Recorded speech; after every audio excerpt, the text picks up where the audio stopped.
이 시간 고린도후서 5장 1절에서 10절 말씀을 근거로 참 사역자의 모습이라는 제목으로 하나님의 말씀을 나누고자 합니다. 계속해서 사도 바울은 변론하고 있습니다. 오늘도 역시 거짓 사도들을 염두에 두고 참 사도의 모습이 어떠한지에 대해서 설명하는 내용입니다. 따라서 참 사도 또는 참 사역자 또는 새 언약의 일꾼된 자는 어떤 모습을 지녔는지에 대해서 사도 바울은 설명하고 있습니다. 이로 말미암아 역시나 이 거짓 사도들과 참 사도의 차이점을 고린도 교회가 분별할 것을 요청하고 있는 것입니다. 오늘 본문 내용을 한번 살펴보면 참 사역자, 새 언약의 일꾼된 자에 대해서 5가지의 내용을 제시하는 것을 보게 되어집니다. 첫 번째로는요, 참 사역자는 육체의 죽음을 두려워하지 않는다라고 말하고 있습니다. 반면 외부 거짓 사도들은 이러한 신앙이 없음을 또 드러내는 것이죠. 오늘 본문 1절에 보면 만일 땅에 있는 우리의 장막집이 무너지면 하나님께서 지으신 집 곧 손으로 지은 것이 아니요 하늘에 있는 영원한 집이 우리에게 있는 줄 아느니라. 여기서 중요한 단어는요, 무너지면입니다. 무너지면. 무엇이 무너지면? 땅에 있는 우리의 장막집이. 사도 바울은 우리 육체를 집으로 비유했습니다. 그래서 땅에 있는 우리의 장막집은 지금 현재 내가 입고 있는 이 육체의 옷, 집, 이 장막집이 무너지면, 다시 말하면 사망을 맞이하면, 죽음을 맞이하게 되면 이란 뜻이죠.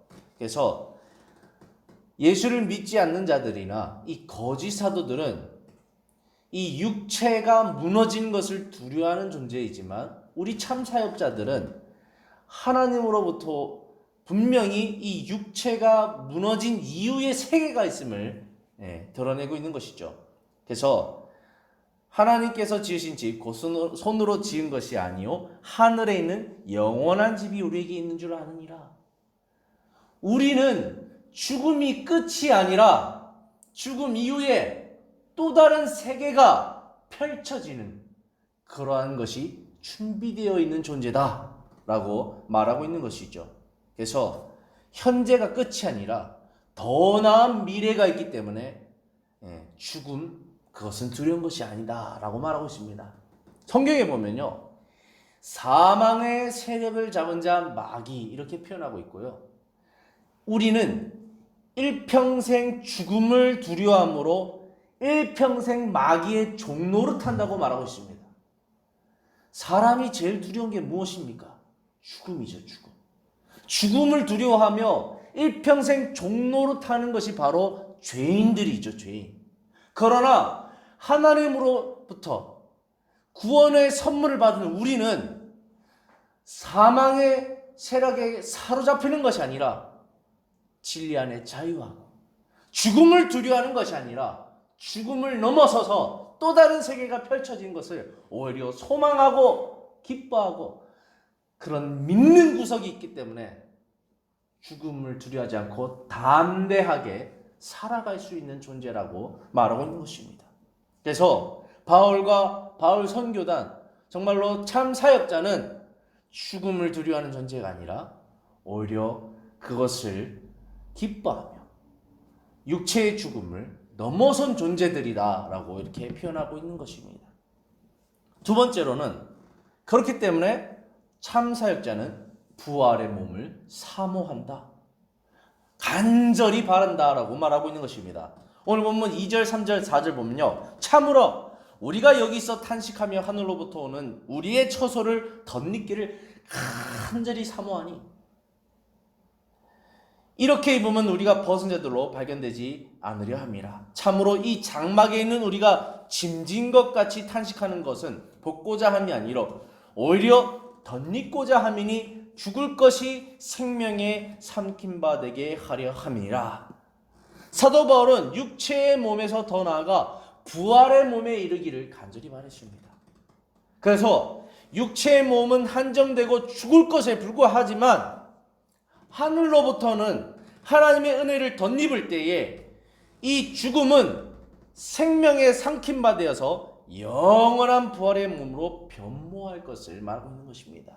그래서 바울이 부활을 설명할 때에 우리 죽을 육체가 하늘의 육체를 덧입음으로써 예수님께서 부활하신 이후에 변모하신 몸, 또한 베드로가 변화산에서 경험했던 그 예수님의 빛나는 그 모습, 그것을 꿈꾸며 사모한다는 것입니다. 이 소망을 가진 자마다 결과적으로는 육체에 매일 수가 없는 것이죠. 왜죠? 우리는 부활하는 더 나은 육체를 사모하는 존재이기 때문입니다. 그래서 현재의 육체의 욕심을 따라 사역을 하고 있는 이 거짓 사도들과 우리를 비교해 볼 때에 참으로 확연히 다르지 않겠느냐라고 또 일깨우고 있는 것입니다. 육체에 매이게 되면요, 육체의 몸을 따라 살아가게 되면 이득을 취하게 되고 육체의 소욕대로 살아가게 되는 거죠. 그러나 하늘의 육체를 덧입기를 사모하는 부활을 꿈꾸는 자는 성령에 매여 성령을 따라 살아가게 되는 거죠. 그래서 육체의 사람과 성령의 사람이 확연히 다른 것이죠. 육체의 사람은 육체의 열매를 맺고 성령의 사람은 성령의 열매를 맺고 살아가게 되는 것이죠. 따라서 세 번째로 참 사역자는 믿음으로 행하고 보는 것으로 행하지 않는다라고 말하고 있습니다. 5절, 6절, 7절 살펴보면 곧 이것을 우리에게 이루게 하시고 보증으로 성령을 우리에게 주신 이는 하나님이시라. 그러므로 우리가 항상 담대하여 몸으로 있을 때든지 주와 따로 있는 줄을 아노니 7절 이는 우리가 믿음으로 행하고 보는 것으로 행하지 아니함이로다. 우리는 믿음으로 행하고 보는 것으로 행하지 않는다. 믿음이 없으면요 눈에 보이는 대로 행합니다. 근데요 이 믿음이라는 건요 눈에 안 보이는 것을 믿고 나가는 게 믿음입니다. 아브라함이 갈 바를 알지 못하고 믿음으로 나아갈 때에 그가 믿음의 조상으로서 살아갈 수 있고 하나님과 많은 믿음의 역사를 이루었듯이 믿음의 사람은 보이는 게 중요한 게 아니라 하나님의 뜻이 중요하고 하나님의 인도하심이 중요하고 하나님의 역사가 중요한 것입니다. 하나님께서 영적으로, 다시 하면 성령께서 일하시는 방향으로 나도 동참해서 그 성령의 바람을 따라 살아가는 것이 바로 믿음의 사람인 것이죠. 그러나 믿음이 없으면요 당장에 내 눈앞에 보이는 길이, 당장에 내 눈앞에 보이는 선택에, 당장에 내 눈앞에 처한 환경에, 그리고 내 육체의 소욕을 따라 살아갈 수밖에 없는 것이죠. 그러나 바울 선교단, 이 참된 사도들은 믿음으로 행하고 보는 것으로 행하지 않았다는 겁니다. 그렇죠? 바울은 성령의 사람이었습니다. 그래서 성령께서 요구하실 때에 당장에 그것이 이 상황과 맞지 않아도, 이 현실과 맞지 않아도 주님의 뜻이기 때문에 달려가는 겁니다. 주의 뜻을 따라. 그래서 6절 말씀처럼 항상 담대할 수 있었던 거죠. 왜죠? 믿는 구석이 있죠. 왜죠? 하나님이 명령하셨기 때문에, 그것을 나는 믿기 때문에. 믿음은 바라는 것들의 실상인데 하나님께서 반드시 그것을 명하셨고 이루어 주실 것을 믿기 때문에, 그래서 하나님께 나아가는 자는 믿음으로 나아갈지니 하나님께서 분명히 이루실 것을 믿기 때문에 그는 담대할 수 있었던 것입니다. 왜 담대할 수 있느냐? 또 5절 말씀처럼 성령님이 보증해 주셨기 때문에. 이것은 성령이 말씀하셨고 성령이 내 안에서 역사하시는 일이기 때문에 결코 그것은 헛된 것이 아니라 분명히 주님께서 이루시는 역사라는 것을 믿는 믿음 때문에 그렇습니다. 오늘 우리가 신앙생활 할 때도요 믿음이 없으면요 자꾸 보는 대로 살아갈 수밖에 없습니다. 우리가 구약에서도 한 예를 찾아보면요 아브라함은 믿음의 사람이죠. 그래서 믿음대로 살고 주님의 인도함이 중요했습니다. 그러나 롯은 믿음이 조금 부족한 사람이었어요. 그래서 선택할 때 무엇을 선택했나요? 소할 땅을 바라볼 때 너무 좋은 거예요. 눈에 보이는 대로 좋은 대로 따라갔습니다. 근데 결과적으로는 소돔과 고모라에서 그 신앙이 피폐해졌고, 정말로 아브라함의 중보기도와 하나님의 역사가 없었으면 그는 건진받지 못했겠죠. 눈에 보기 좋은 대로 따라갔다가 멸망의 도시에 얼마나 아내를 잃어버리는, 또 딸들과의 안 좋은 결과를 맺는 그런 믿음 없는, 눈에 보이는 것을 쫓아갔을 때 그런 결과들이 있지 않습니까? 그러나 아브라함은 네가 자하든지 우하든지 보면 나와 함께 하시는 하나님이 믿음대로 살아갈 때에 내 삶을 책임져 주실 거라는 것을 믿고 나갔을 때 결과는 확연한 차이가 있죠. 이처럼 사도 바울은 믿음으로 행했지 보는 대로 행했지 않았다고 말합니다. 왜 이것을 또 강조하느냐? 거짓 사도들은 지금 보는 대로 행하고 있지 믿음대로 행하고 있지 않음을 지적하고 있는 것입니다. 네 번째, 그러므로 참 사역자의 목적은 오로지 주님의 기쁨뿐이다를 강조합니다. 오늘 보면 8절 9절에 보면 우리가 담대하여 원하는 바는 차라리 몸을 떠나 주와 함께 있는 것이라. 참 우리 노년에 계신 권사님들이 가장 많이 하는 말씀이신 것 같아요. 인생을 주님과 동행하며 우여곡절 속에 살 만큼 살았고 정말로 그 믿음의 역사를 많이 이뤘고 이제는 육신이 점점 세해져 갈 때에 이 육체를 빨리 벗어버리고 주님 곁으로 갔으면, 주님과 동행하는 삶을 살았으면, 그 아름다운 곳에 내가 빨리 이르렀으면, 그런 소망들이 노년에 갈수록 더 깊어져 가는 것을 보게 되어집니다. 사도 바울은 정말로 주님을 위해서 몸된 고난 가운데, 박해 가운데, 어려움 가운데, 죽을 위기 가운데 주님을 위해 살아가면서 정말로 그날을 꿈꾸고 있는 것입니다. 어서 이 몸을 떠나 주와 함께 했으면 얼마나 좋을까. 이 풍진 세상을 내가 살았으니 주님 앞에 설 때 얼마나 행복할까.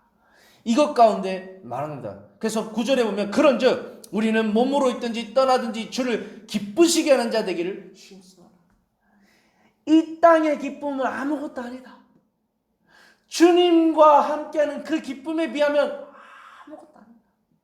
그래서 몸으로 떠나 있든지 어쩌든지 사도 바울의 그 중심에는 항상 나 주님의 기쁨 되기를 원한다. 어떻게 하면 주님을 기쁘시게 할까? 우리가 사랑에 빠진 자만이 할 수 있는 고민이 그거거든요. 어떻게 하면 상대방을 기쁘게 할 수 있을까? 사도 바울은 하나님과 사랑에 빠져서 어떻게 하면 내가 이 땅에 육체를 입고 있을 때에 또는 이 육체를 벗어버릴 그때 어떠한 순간에도 어떻게 하면 주님을 기쁘시게 할까? 어떻게 하면 주님의 기쁨이 될까? 이 고민에 늘 사로잡혀 있는 겁니다. 반면 이 거짓 사도들은 어떻게 하면 나의 기쁨을 추구할까? 어떻게 하면 내가 기쁠 수 있을까? 하나님의 기쁨을 구하는 것이 아니라 자기의 기쁨을 위하여 존재하는 자들임을 사도 바울은 이렇게 드러내고 있는 것입니다. 여기 계신 우리 두 분 권사님도 항상 일평생 정말로 주님의 기쁨 되기 위하여 몸부림치는 모습을 저는 보게 됩니다. 그래서 오늘 이 순간에도 이 육체를 쳐서 잠을 깨어가면서 명절날 특히 추석 당일날 이렇게 누가 이렇게 기도하겠습니까? 오로지 내가 주님의 기쁨 되겠다라는 그 각오, 그 신앙, 그 다짐이 오늘도 육체를 들고 이 교회 성전으로 와서 하나님 앞에 예배하며 나가고 있지 않겠습니까? 바울의 마음도 그랬던 것입니다. 다섯 번째로 결론적으로 바울은 참사역자는 하나님의 심판대 앞에서 상급을 꿈꾸게 된다라고 말하고 있습니다. 10절에 보면 이는 우리가 다 반드시 그리스도의 심판대 앞에 나타나게 되어 각각 선악간에 그 몸으로 행한 것을 따라 받으려 함이니라. 사도 바울은요, 나를 위하여 예비된 그 의의 면류관, 하나님의 그 상급 심판, 선악간의 그 몸으로 행한 것을 따라 받는 그 하나님의 심판대 앞에 당당히 서기를 꿈꿨습니다. 나를 위하여 의의 멸류관이 예비되어 있느니라. 올림픽 선수가요, 제일 꿈꾸는 게 무엇입니까? 4년 동안 쭉 훈련하거든요. 아침부터 저녁까지 계속해서 반복, 또 반복, 또 반복. 육체의 고난을 자처하면서 계속해서 훈련하거든요. 왜 훈련할까요? 4년이 지난 후 올림픽 경기를 치렀을 때에 그 금메달 단상에 탁 올라서 금메달을 메면서 나라를 대표하면서 4년간의 수고를 보상받는 그 순간 금메달을 꿈꾸고 있기 때문에 그 모든 것을 다 견뎌낼 수 있는 것입니다. 이처럼 바울은 이 땅의 고난이 아무것도 아니란 것, 나를 위하여 이 멸류관이 예비되어 있기 때문에 내가 그날을 위하여 그날을 꿈꾸며 하나님 앞에 서는 그때를 꿈꾸며 심판대 앞에 서서 바울아 착하고 충성된 자가 내가 너를 위하여 이 멸류관을 예비하였노라. 너는 참 나의 제자였고 참 나의 종이었고 참 나의 아들이다. 어서 오너라. 내가 너를 환영하노라. 이 순간만을 꿈꾸며 그가 사역하며 나갔다는 겁니다. 반면 거짓 사도들이 과연 이런 소망이 있겠느냐? 과연 그들에게 하나님 앞에 심판대 앞에 서서 의의 멸류관을 받기를 원하는 그런 본질적인 기쁨을 그들이 과연 누릴 수 있겠느냐? 이렇게 일깨우는 것입니다. 이러한 맥락에서 어제에 이어서 계속해서 이제 참사역자에 대해서 살펴보면서 이런 바울의 변론, 논증을, 설득을 들을 때에 고린도 교회 성도들은 일깨움 받을 수밖에 없는 것입니다. 지금 추천사 한 장 들이밀면서 우리 교회에서 이렇게 사역하는 외부 거짓 사도들은 정말 바울과 비교했을 때 잘못된 사역자구나. 우리가 그를 어서 몰아내야겠구나. 이러기를 바울은 원했던 것입니다. 이제 말씀을 결론 짓고 마치겠습니다. 오늘 본문은 우리에게 참 사역자와 거짓 사역자를 분별할 수 있는 요소들을 분명하게 제공해주고 있습니다. 또한 우리에게 큰 도전을 주고 있습니다. 과연 눈에 보이는 것이 중요시되는 이 세상에서 세상 사람들은 보는 것만 믿거든요. 우리는 보이지 않는 것을 믿는데 세상 사람들은 보는 것만 믿는 그런 상황 가운데 세상은 보는 것을 중요시하는 그런 가운데 우리는 세상이 보는 것을 중요하게 생각하지 않고 오히려 믿음을 중요시하고 믿음으로 행할 수 있기를 간절히 원하는데 과연 그럴 수 있겠느냐? 그런 도전을 우리에게 줍니다. 또 그렇기 위해서 이 땅의 본향보다 과연 하늘 본향을 더 선호할 수 있겠는가? 또한 이 땅의 육체보다 하늘의 육체를 덧입기를 사모할 수 있겠는가? 그리고 나 자신의 즐거움보다 오로지 주님의 즐거움을 과연 추구할 수 있겠느냐?